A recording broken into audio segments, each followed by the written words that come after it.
My name is Marcus Stallworth. I'm a licensed social worker here in the state of Connecticut, and I'd like to take a few minutes to talk to you about the benefits of effective co-parenting. Now, many people who are watching this video, if you have children, I want you to think back to some of those times very, very early on. Think about when you just found out you were about to conceive.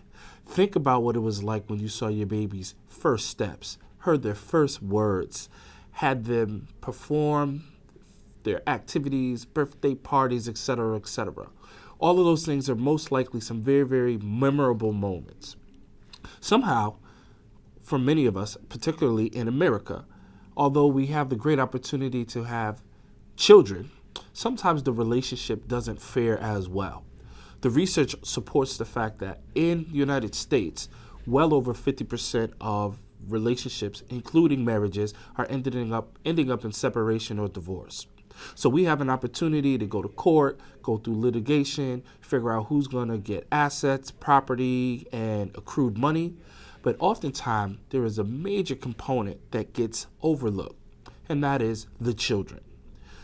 The children are the ones oftentimes who can find themselves in a very precarious situation when they are struggling to find themselves in many ways.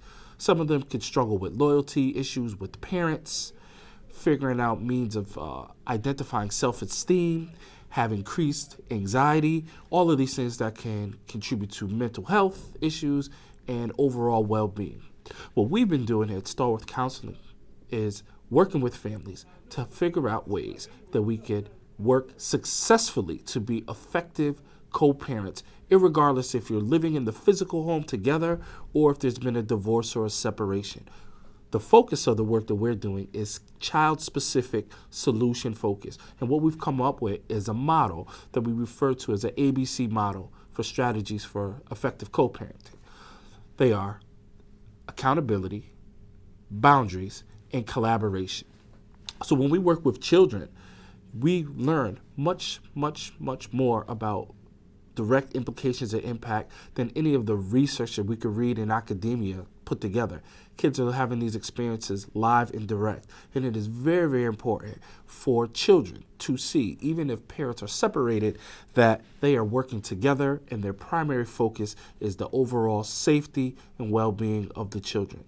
There are many ways that this can be accomplished. So we have conversations for different ways, whether it's direct contact, limited contact, or moderate contact. And again, at the very end of the day, it is our children who are the ones that can benefit and succeed for having parents who are successfully able to co-parent effectively.